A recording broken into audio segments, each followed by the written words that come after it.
right, ready? Good evening, and welcome to the regularly scheduled August meeting of the Granville Exempted Village School District Board of Education. Will you please rise and join us in the Pledge of Allegiance? I pledge allegiance to the flag of the United States of America and to the republic for which it stands, one nation, under God, indivisible, with liberty and justice for all. Please take the roll. Mr. Hayes. Here. Mr. Miller. Here. Dr. Cornman. Here. Ms. Dean. Here. Mr. Wolf. Here. Staff reports. I will be brief. Although I do like talking about this stuff, so that means I could roll on and on and on. Hopefully that's going on here. All right. The Board of Education knows that one of the main goals for this year is to identify the portrait of a graduate for the school district. And I kind of want to talk just briefly about what that means, what that represents, and how it fits into some of the things that we've done in the past. So what is a portrait of a graduate and why do we need it? So I want to go to the second bullet first. Teacher feedback during the PBL tuning protocol. So this past year, we had an opportunity where some of the teachers that engaged in project-based learning went through a process where they communicated, the things that went well and some of the things that they wrestled with during their project to get feedback from other teachers who listened in. It's called the tuning protocol. And almost universally, some of the things that came out of those conversations was that the teachers wrestled with, how do I provide feedback to students in this method, with this instructional methodology? It's a little bit more difficult, a little bit more challenging, because some of the things that you're measuring are more of the success skills of problem solving, critical thinking, the ability to collaborate. And so they wrestled with, so how can we identify those and provide descriptive feedback to students on a regular basis. And it fits into the learning foundations. One of the things that I show every convocation, and I will this Thursday, is the learning foundations. It's the core of everything that we do. It's the intersection of curriculum assessment and instruction to get at the heart of student learning. And we've had those 4 or 5 areas around the learning foundations that are what we call 21st century skills.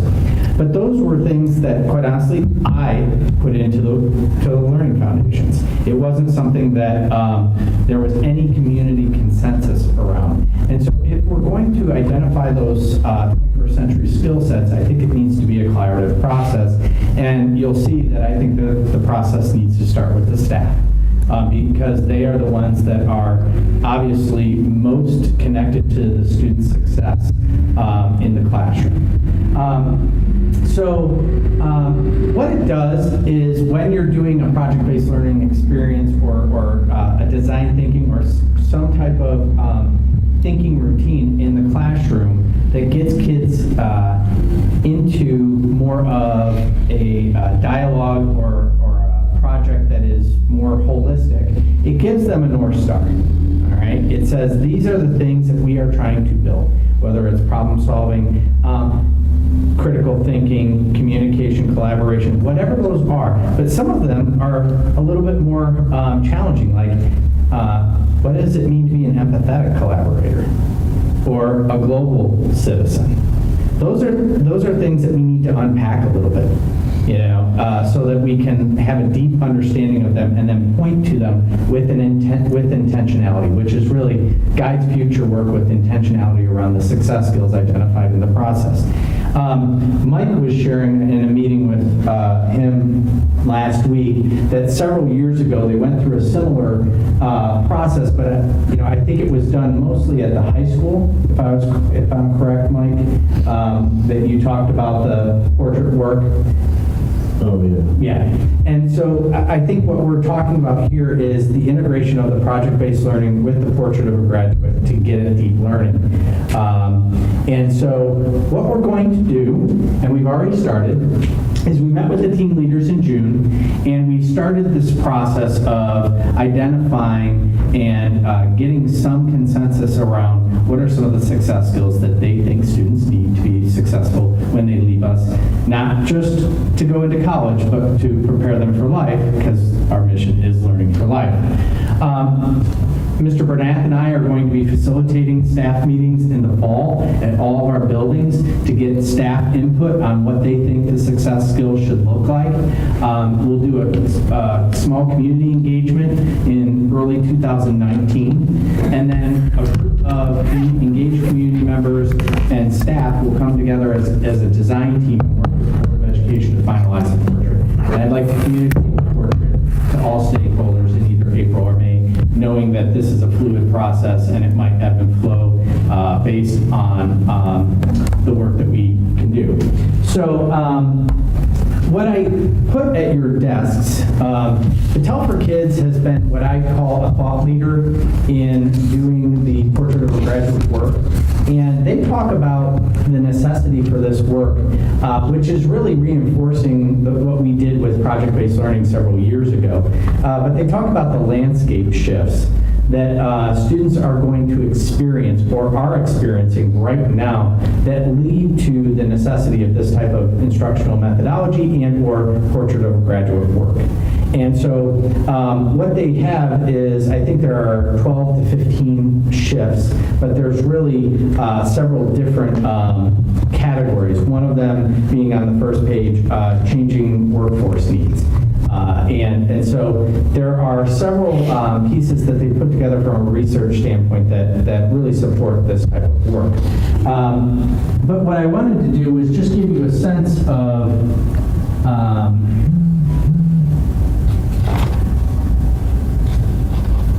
their work.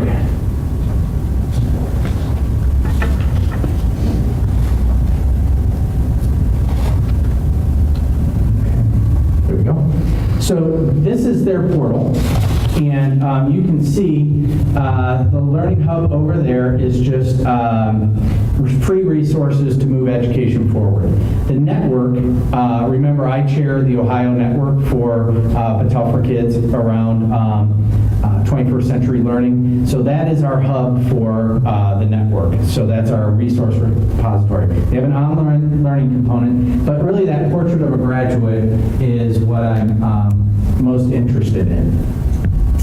And so they have a whole getting started guide for superintendents that really kind of talks about the process that should be utilized. But their notion is plan, activate, create, and adopt. And they have steps and ways to engage in that process. And they have, ways that you should think about designing your portrait design team, having business leaders, higher ed, community members, all involved as a design team to help do this work together. But really, the students, the teachers, the families, the school leaders, and the district leaders are our world that we can really control. But what I wanted to do was just give you a sense of, in their resource hub, some of the ones that have been created. And they're all unique, they're all different, but this is, an example of Davis Joint Unified School District in California. And, they have civic and cultural awareness, creativity and innovation, critical thinking, problem solving, adaptability and resilience, collaboration and communication. So there are multiple examples of this. The video up there, Southwest Allen County Schools, I've actually worked with Phil Downs, the superintendent there, in cross superintendent cohorts for Indiana and Ohio, and he's done a lot of great work. But there are a lot of examples, and what my hope is that in the next year, Granville has something that they can put up there that complements not only our mission statement of learning for life, our work in project-based learning, and the learning foundations. So, but let me give you an example of what I heard from some of these school districts, because I worked with Chelsea School District, and I worked with, where's Celine? Celine was up there as well. What I heard from them is that they did the portrait of a graduate work first, and then started to try and change classroom practice and instructional methodologies after they developed the portrait of a graduate.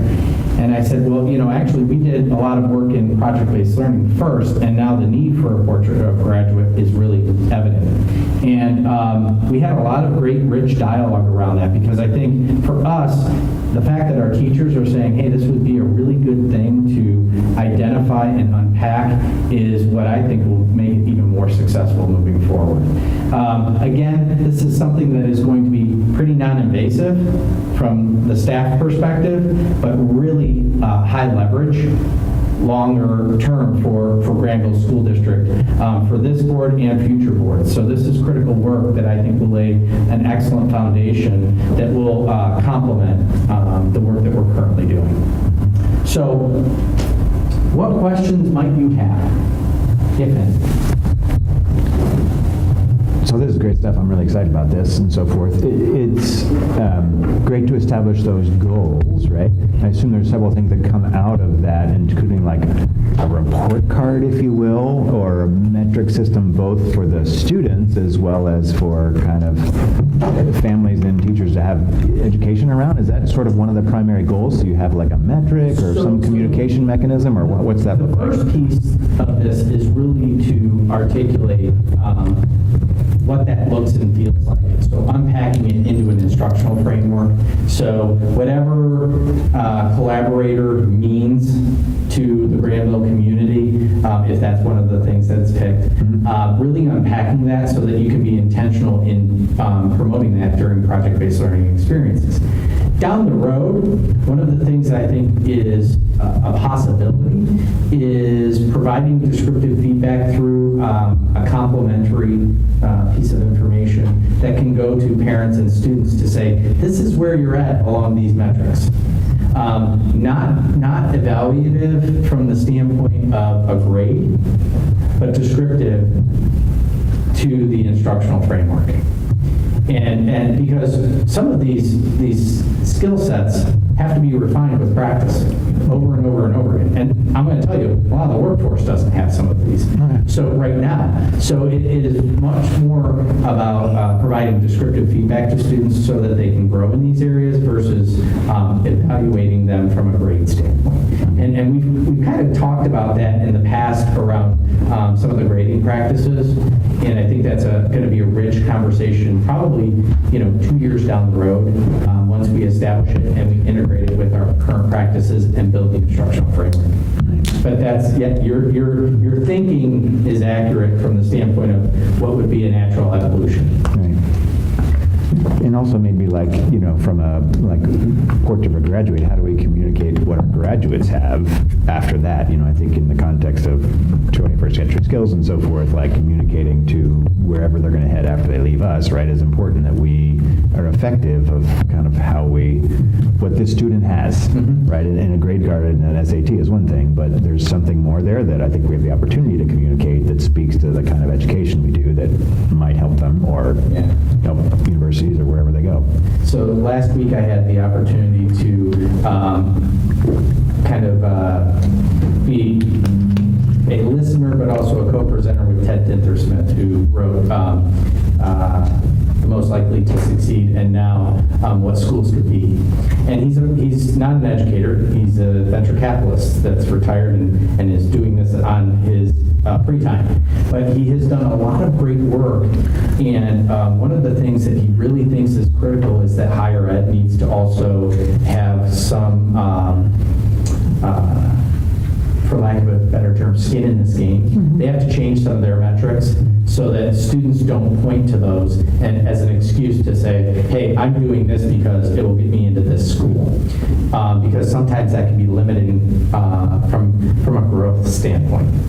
And you're right, an ACT score doesn't really tell you what type of person you're potentially getting on your college campus. So I think, schools that are doing interviews that are actually engaging in that conversation with students are probably at a competitive advantage long term because they're going to get better candidates through that process. So higher ed, absolutely. Right now, we send out kind of the Granville High School profile. It would be unique to see, the Thomas Miller profile. Here's what Thomas can offer you.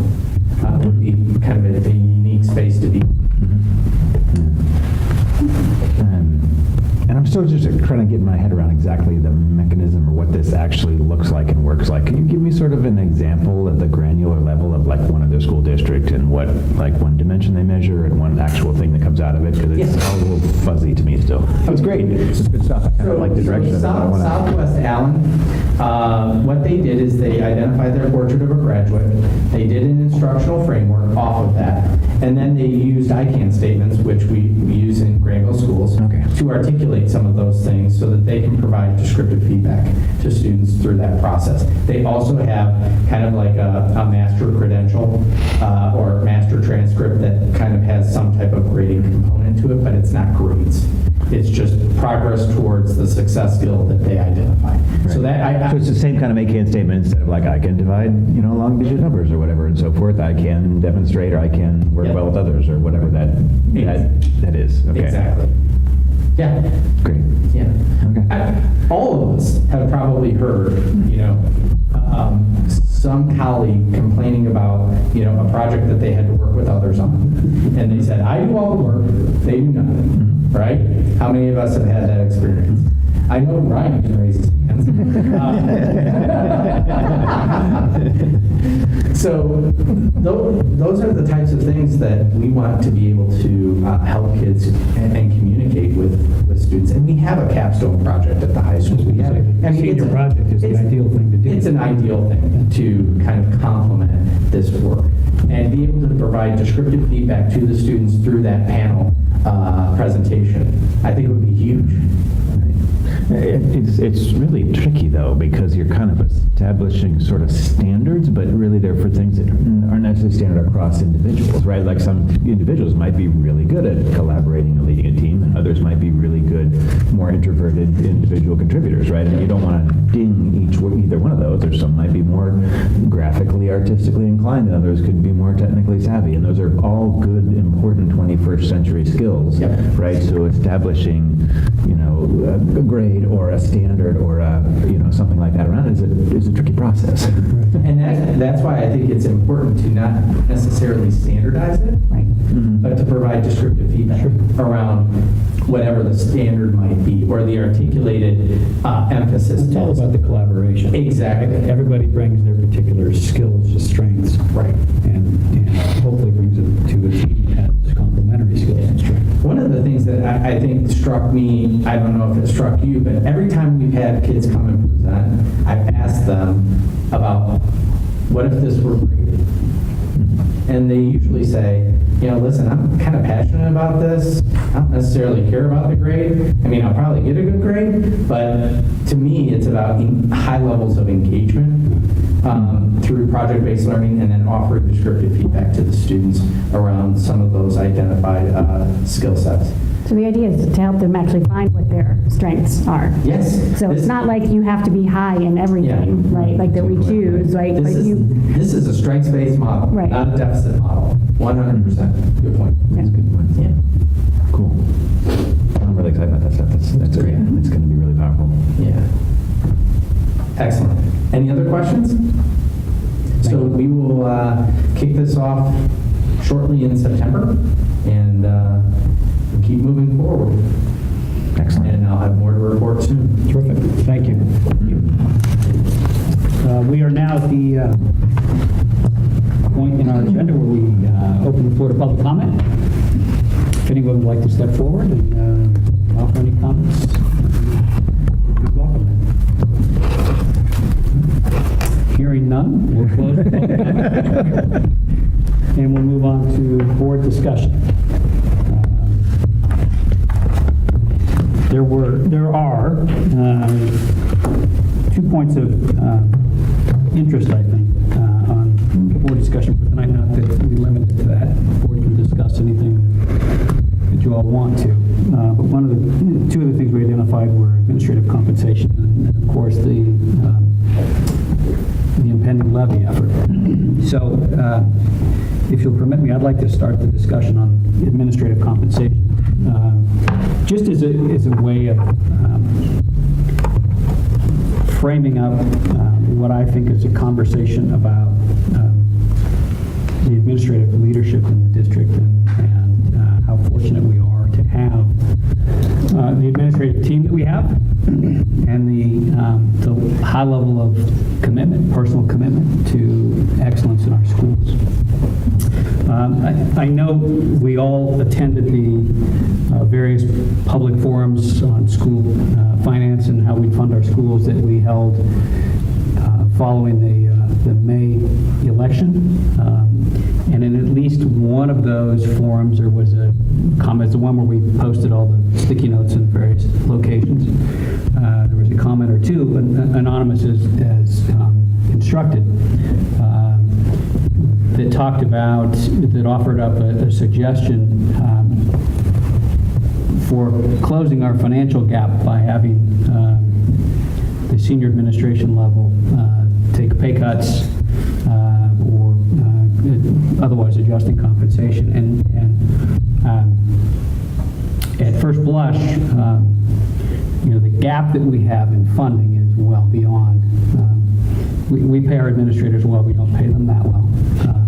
Well beyond what could be achieved with a pay cut. But I did want to apply some context to that discussion, up to that point. Because folks don't know in this community how we compensate. At least with respect to the superintendent and the treasurer, we negotiate contracts for each of them. It calls for a base rate of pay, calls for certain performance criteria. We set and establish goals, performance goals for, the board does for each of the superintendent and the treasurer on an annual basis. Their employment agreements call for potential salary increases and additional compensation, bonus compensation, if you will, but additional compensation based in large part, on whether those performance criteria are met. And the board, at the end of every fiscal year, meets and evaluates each of the superintendent and the treasurer with respect to those goals and whether they were achieved or not. One thing I want to let everyone know is that since 2012, maybe 2011, but 2012 I know for certain, both Mr. Sobel and Mr. Brown have, of their own volition, declined awards, multiple awards, compensation awards to which they were entitled under their employment contracts, which they had earned consistent with their performance criteria, their evaluations and their goals. The board evaluated the goals and their performance and determined that those awards of compensation were earned and should in fact be paid. And Mr. Brown and Mr. Sobel declined them. They did so again this year. The board recently met and evaluated both Mr. Brown and Mr. Sobel versus their criteria and came to the conclusion that they had met their performance objectives and they were entitled to the performance compensation that was part of their contract, and each of Mr. Sobel and Mr. Brown declined to take those awards. They did so for their own reasons. If I might offer a perspective, they did so because they felt they would be uncomfortable doing so, given that we had just had some reductions in force, that we had not passed the levy. But it's important that everyone knows they were entitled to that money and they declined it, entirely of their own. The numbers, to give you context, going back to 2011 or 12 for certain, the numbers, the amount of compensation that Mr. Sobel has declined since that period of time, including this year, totals $24,000. the amount of compensation that Mr. Brown has declined over that same period of time totals over $33,000. Not insignificant amounts of money. And again, money to which they were entitled, money that they have earned. So I welcome all of the suggestions from folks around the community, but the financial issues that we face, like every school faces, with respect to rising costs and with respect to limited resources and with respect to burdens on local taxpayers, aren't to be solved on the backs of any administration team, and certainly not this one. This one, I would submit, has walked the walk every step of the way in terms of their personal and professional commitment to the community and to the Granville schools, and I applaud them for that. I don't know that I would have made the same decision had I been in their position, but I certainly applaud them for that, and I feel that our community and our school district is very fortunate to have each of them, and I thank you for that. So I don't know if anybody else has any comments, but I'll step off my soapbox for a minute. I'd like to make one comment.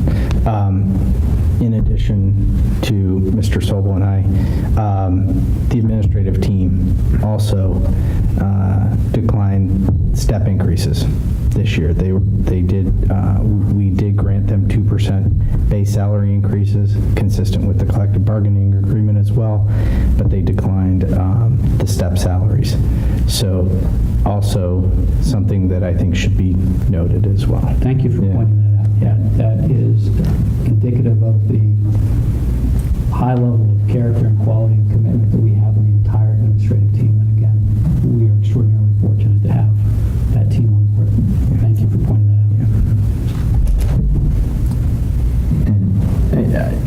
I'll chip in. I mean, the metrics that we establish are significant metrics, right? And we continue to be pleased with the performance for certain, right? We also need to, with all things, keep an eye toward the economics to ensure that we're not overspending in any category, right? So, through, a benchmarking study against other kinds of high-performance districts, the same way that we do for the economics of all facets of our education, we do so for the administration, right? And the pay is in line with or significantly less than other comparable school districts. And we've published that in the past in run-ups to levies and in other areas, because this concept of overspending on administration is one that often is easy to have pop up. But when you actually look at the numbers and things like that, we're very much in line, if not less than, the districts that we compare ourselves to, much like our teaching staff. And it's a struggle for me to some extent when you have great employees that do this, right? Because I want to be able to compensate them. I want to be able to compensate all of our employees for all that they can do for us. Excuse me. But, we need to keep in line, we need to look at what other comparable districts are like and what overall expenses are, because, our expenses are driven by our salaries, right? In large part because this is a service-driven organization and things like that. So we will continue to kind of scrutinize that to some extent and ensure that we're in line. And I'm certain that we're not out of line there. That's numbers and information that we've published quite clearly, and information that we keep close track of, right? So I'm very proud of all of our employees and certainly our senior administration, the whole administration team, and the teaching staff, right? Because they choose to work here in Granville. They choose to do so because I hope it brings them satisfaction with the products that we create and things like that. And I hope we can continue, if we get the community support to offer a great working environment, right? And it pains me when we have to lay people off. That was really incredibly painful, right? And the fact that the rest of the administration staff was stepping up to show their solidarity to some extent is a powerful statement.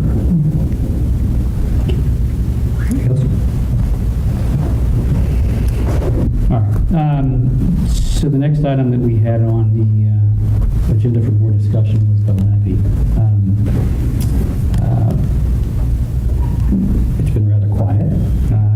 People are on vacation. People are on vacation. Or finishing up. I know that there are a number of folks in the community who have expressed an interest in being supportive of the levy effort, who have expressed an interest in participating on the levy committee. I'm pleased to note that there are at least several people that I'm aware of who are not supportive of the prior levy have indicated that they would be supportive of this levy. And I think that's testament to the generosity and open-mindedness of the community, to the fact that we've been able to put information out there which clearly indicates the need for the levy. No one likes to pay more taxes, but the need is great. And I think, as Mr. Miller just indicated, indicative of the fact that we continue to be, I think, prudent stewards of the community's resources, and we'll push forward with that going forward. So I don't know whether folks have general observations or anybody wants to offer anything on the levy.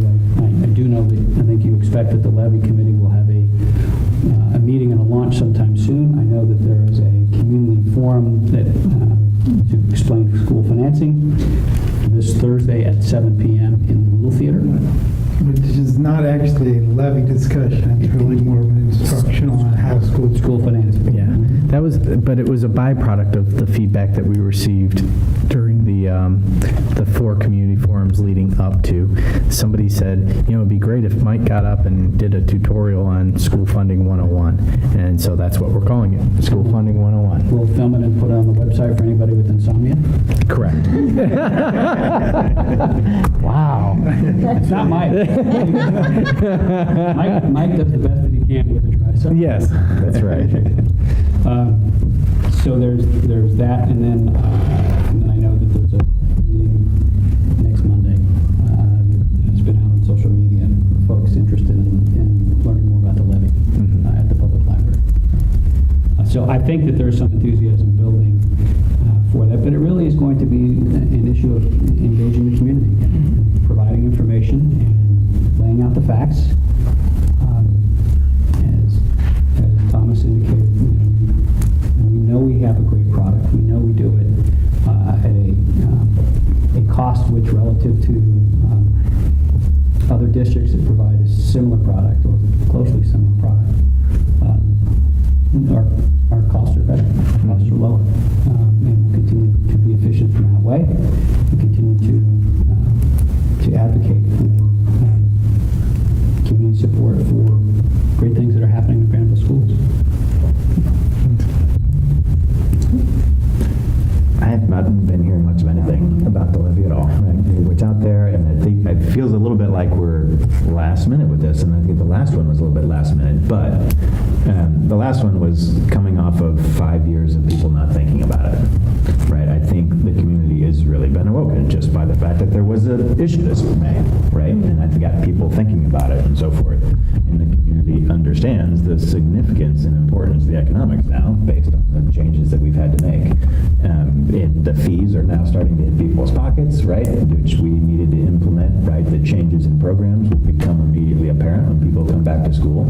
So I think the community is going to be much easier to arouse and get interested and have a dialogue about it. So although I feel we're kind of behind on the timing, it would have been great to be rolling in July. There's nobody here in July and August. They're not thinking about it, right? So what we really need to do is make sure we start the school year great, right? And fortunately, I really don't think we need to have nearly as much conversation about the analysis and the numbers and the mechanisms, because we're talking about an income tax again, right? People have already kind of got their minds around that or started to think about it, right? It's a little different mechanism, but still, people are kind of more used to that because we've been talking about it sort of all year. So that helps a lot. But I think it really needs to be a significant and sort of emotional campaign, right? People really have to feel this. And I think we've got the wind of the beginning of the school year with us, right? We've got, great season. People will come out and we'll have a good September with lots of different meetings of BTOs and boosters meetings, and people are always kind of energized to come back to the school year. That I hope will get them energized to come out to the polls, right? Because that's going to be super important, and we really need all of us, of course, on board as we have before, but we need all staff and administration really engaged in this process, right? Our teachers are certainly a front line to parents, and they're their best advocates in many ways to say how important it is to continue to fund our schools, right? And that's something that definitely that the staff in the past has been willing to do, so we're going to need it even more so this time, for them to kind of step up and find a way to help us communicate, not directly with the students during school, of course, which I can't, but certainly there's other ways to be a part of a committee, to go door to door, to find other ways to communicate with parents and things, because, we really are going to need it. This is just as important as the last one, right? And something we need to move forward, so. Good question. Okay. I think with a lot of especially the high school activities starting August 1st, with sports and band and things, there's talk now. Is there? When they're writing a check for $200, there's talk. Yeah.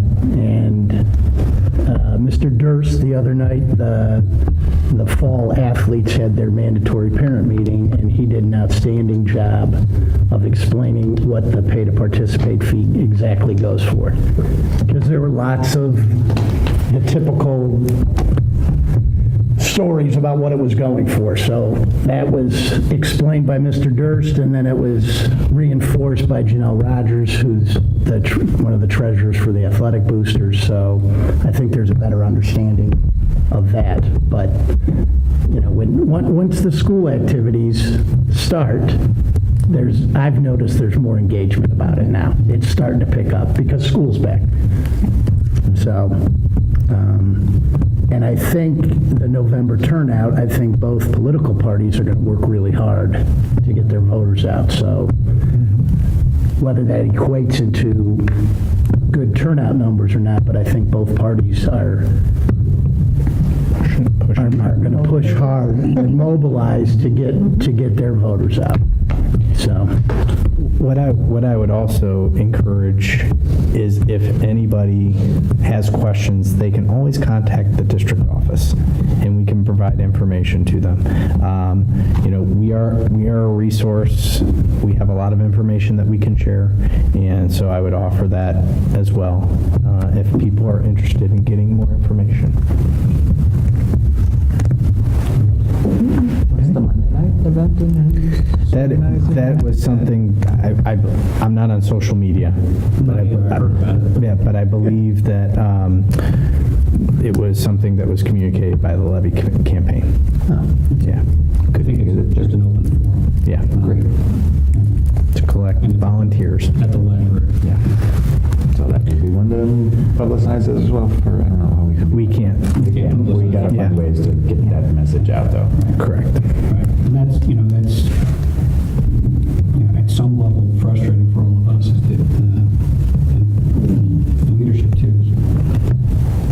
We can advocate on our off time, but there's very little we can do. We cannot run a campaign. Correct. We rely upon the many people who volunteer countless numbers of hours in this community to support that levy effort. Yep. And we're grateful for that. And we can all participate, certainly, in the levy campaign. Yeah. And so forth, so. Anything else?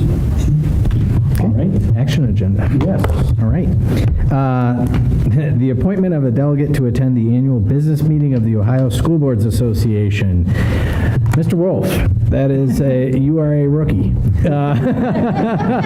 Still going through hazing? Don't haze here. But, Yeah, there we go. If you're available. We have a motion. Sure, let's do that. Motion to approve. Yes, we should have is there a motion? We need to put a name in first? Yeah, nominate first. Get the nominate someone. do you? Do we have to first? Yeah. We need to do the motion and discuss No, I it. think you probably have to nominate someone before you make a motion. Okay. Okay. Okay. We All can right, discuss it. Can I nominate someone? As long as it's you. I'm happy to do it too. I mean, I'll No, that's fine. That's fine. It's actually worth going to once, anyway. All right, I'm going. All right. Okay. I'd like to nominate Fred Wolf to be our delegate for the Second. All right. Let's take the roll, please. Close that discussion. Mr. Miller. Aye. Ms. Dean. Aye. Dr. Corman. Aye. Ms. Wolf. Aye. Mr. Denise. Thank you. All right. Oh, go ahead. I was going to say, I will be your understudy if you're not feeling well that day. 8.02 is the approval of the bus routes for 1819. So moved. Second. And just a reminder that we did consolidate one route this year and eliminate one position through the reduction in force that was part of a transportation audit that was conducted by OSBA. And worth pointing out that you're constantly evaluating efficiencies in that area and how we utilize resources. You know, there are folks in the community who've said to me, I'm sure they've said to all of us, well, the buses are never full. But obviously, it depends on where you are at a certain point in time when that bus comes by. That is correct. You know, the buses are full when they leave the school in the afternoon. They're Yeah. full when they get to the school in the morning. Correct. And drop people off, but we'll always continue to search for better ways, Yeah. more efficient ways to transport students safely. Yeah. You know, one of the things that we talk about from an academic standpoint is a culture of continuous improvement. One of the things that we have on the financial side of the equation is a culture of efficiency. So we are always looking for ways to do things better. I never like to get into a mindset of scarcity because then people hoard resources. This is a way to really try and take an active approach all the way through a levy cycle and beyond to try and maximize taxpayer dollars. So, Ms. Dees. Aye. Mr. Wolf. Aye. Dr. Corman. Aye. Mr. Miller. Aye. Mr. Jennings. Aye. next item is an agreement for the learning spectrum for student services. So moved. Second.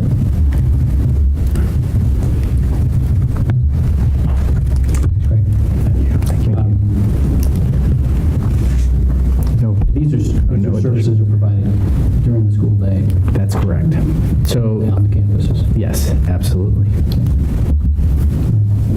And we've had this contract before. Yes. Yes. Question? Long-standing contract. Take the roll, please. Dr. Corman. Aye. Mr. Miller. Aye. Mr. Wolf. Aye. Ms. Dees. Mr. Jennings. Thank you. 8.04 are the roof repairs to GHS and GMS. So moved. Second. Okay, so due to the amount of the repair and the fact that it is part of our 20-year facility master plan to replace areas that have been compromised over time, we look forward to not having some leaky areas in GMS and GHS. And we're okay at the intermediate school for a while with shingles, right? But we need a little help at the elementary school sometime soon, too? What's the status yes. of all The their roofs? capital budget, the elementary school is in the capital budget for next year. Okay.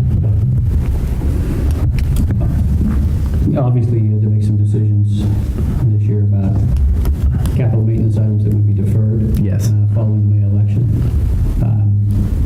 We already know that we didn't have enough in the budget anyway to deal with everything, and then when Right. that election went that way.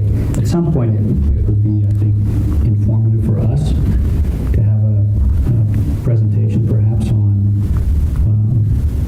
how we're prioritizing and what we're deferring, what we're kind of kicking down the road and making decisions to wait on. Absolutely, we can provide that for you. But in general terms, we've probably deferred about $400,000 of that master plan for this year.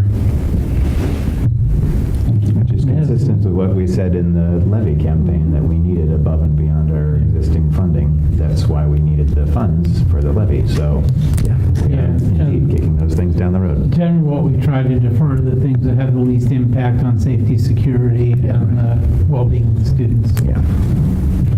Yeah, I think it would be helpful for us at some point. Yeah, we will do that. Tanya's ready. Thank you. Thank you for all you do in the summer. Okay. Call it. Mr. Miller. Aye. Dr. Corman. Aye. Ms. Dees. Aye. Mr. Wolf. Aye. Mr. Jennings. Aye. Thank you. Next item is 8.05, resolution to purchase fuel for the 18-19 school year. So moved. Second.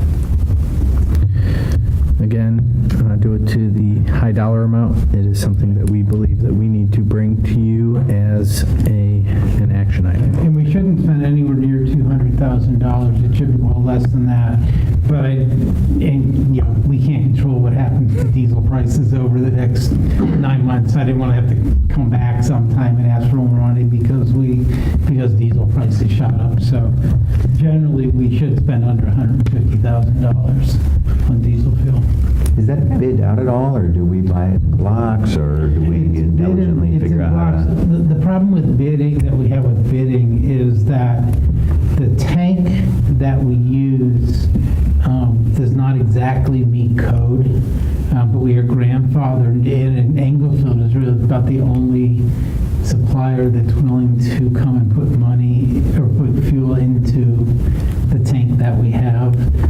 We are looking at costing out what it would take to both replace that with something that does meet code, and also the possibility of it's a 5,000-gallon tank, is the possibility of replacing it with something larger that would allow us, at times when fuel prices are low, to be able to stockpile better. There's some other issues with that I'm not going to go into tonight, but none of that can happen contingent on passage of the levy and improvement in our capital resources. I think it also should be noted that it's a local company, and when possible, we try and support local businesses. Great. Mr. Wolf. Aye. Ms. Dean. Aye. Dr. Corman. Aye. Mr. Miller. Aye. Mr. Janice. Aye. Thank you. Next item is 8.06, treasurer salary increase. So moved. Second. The only thing that I would say is this is in line with all the other base salary increases, and this will be retroactive to August 1. I think it's certainly appropriate in terms of being consistent with what we have done for other employees in the district, with salary increase, and appropriate also given the comments I made earlier about the commitment Mr. Sobel has committed to the financial well-being of the schools. Agreed. Take the roll, please. Ms. Dean. Aye. Dr. Corman. Aye. Mr. Wolf. Aye. Mr. Miller. Aye. Mr. Janice. Aye. Okay, consent agenda. We have 9.01A through D. We have a motion. So moved. Second. And because Mr. Wolf is listed on the consent agenda, I would advise him to either abstain or to carve him out, whatever you desire. Just a volunteer now. He can give himself any money. So we can do it one of two ways. We can either vote separately on Mr. Wolf's appointment as a volunteer without him, and then we could vote on the rest of this, or we could just vote on the rest of this. Mr. Wolf, it's at your option. Doesn't matter to me. It really doesn't matter. Let's pull it out. So I make a motion to pull the volunteers, A for 9.01B5 out of the consent agenda. Is there a second? Second? Is there a second? Second. I wasn't second.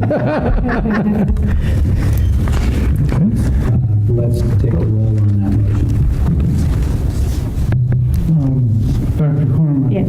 Aye. Mr. Miller. Aye. Ms. Dees. Aye. Mr. Wolf. Aye. And Mr. Janice. Aye.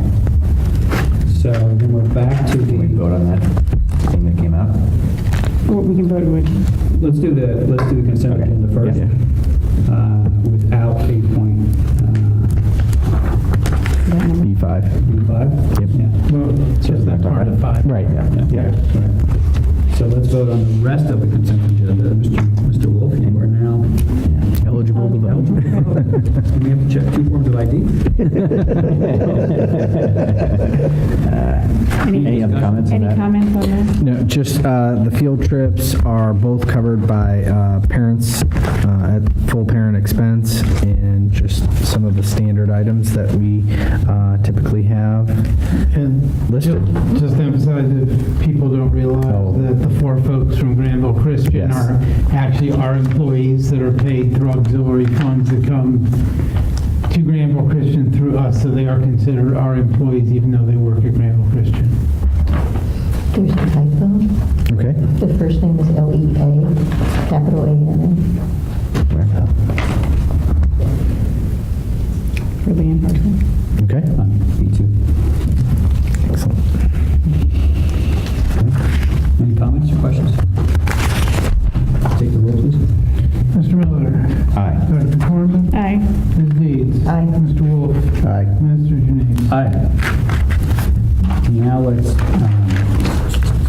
vote on E5, the volunteers. We have a motion, thank you. Second? Yep. Discussion? I don't know about that Fred guy. Shady I character. expect a lot of discussion about that appointment. I noticed the assistant varsity girls soccer. Do we only have one girls soccer team this year, or do we have two? One.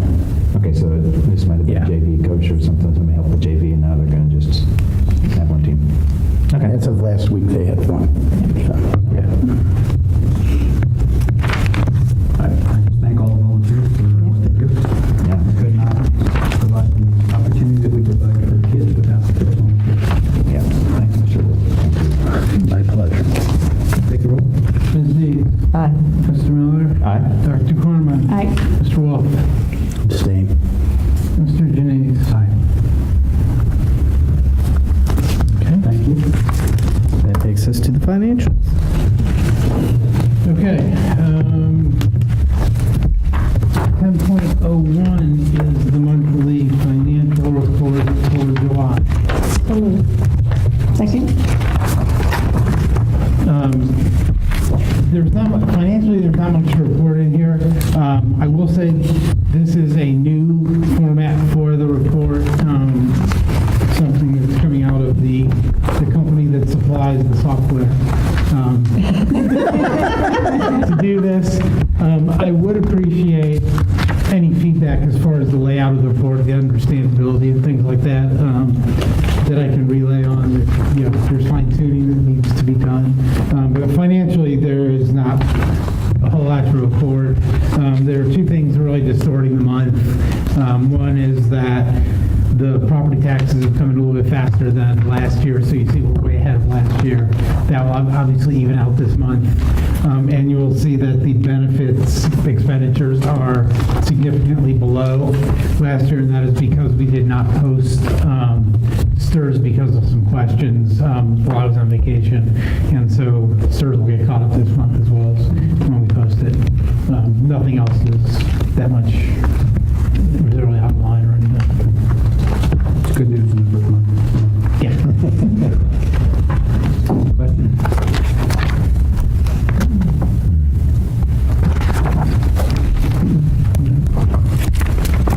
Ms. Deeds. Aye. Dr. Corman. Aye. Mr. Wolf. Aye. Mr. Miller. Aye. Mr. Janice. Aye. Second is a resolution for revisions to one of the 457 plans that we offer. So moved. Second. This is just a technical change. There are several different 457, which are deferred compensation plans that our employees can participate in. One is through the state, which is not this one. We also have a plan that we have participated in for many years through OASBO. That's what this is. There were some changes last year made in OASBO to who could provide services through that plan. And this is just us readopting our participation in the plan to recognize the changes in their structure. This is nothing, there is no financial impact on the district. This is strictly a voluntary program that the employees can join. Questions? Dr. Corman. Aye. Mr. Wolf. Aye. Mr. Miller. Aye. Ms. Deeds. Aye. Mr. Janice. Aye. Thank you. 10.03 is a resolution to reallocate millage. So moved. Second. Okay. This resolution is, we are passing it to move, get the ball moving. It is contingent on the passage of the income tax in November. This is what we need to do the inside millage swap to deal with our capital budget. The plan is to do the millage swap in two pieces if the levy passes. We will move $1.25 million this year from current expense to PI and another $1.5 million next year from current expense to PI. We do not have, there's a process in law for doing this if it results in a tax increase, which it can, that we would have to follow. Well, because we are not at the 20 mil floor, there is no tax increase in this. It's strictly a reallocation of purpose, so we do not have to follow the steps outlined in the law. And so what this will allow us to do is to get the ball rolling so that we can get tentative approval from the County Budget Commission. Without doing this, we would literally have to have a special meeting the day after the election, and then they would have to have a special meeting probably the day after that to do all this, because it'll be right at the time that the rates are being set for the year. So this will just allow a much smoother transition. Of course, yeah, should the levy fail, then nothing in here will happen. And we'll have some following action item at a different meeting to actually approve this and kick it off, or this kicks it off? This will, This is to start the process This is actually, contingent on the levy. this is the only action the board has to take to allow us to start the process. That the conclusion is the approval by the Budget Commission, contingent on the levy passing. Okay. Questions? Thank you for being proactive about this. I'm optimistic that the community will support the levy, and we only want to have a fire drill to get this done at the end. That will be the hope. Yes. Ms. Deeds? Aye. Mr. Miller? Aye. Dr. Corman? Aye. Mr. Wolf? Aye. Mr. Janice? Aye. Is there a motion? Adjourn. Second? Second. Ms. Deeds? Aye. Dr. Corman? Aye. Mr. Wolf? Aye. Mr. Miller? Aye. Mr. Janice? Aye. Thank you all. Thank you. Thank you. Remember, Thursday morning, convocation.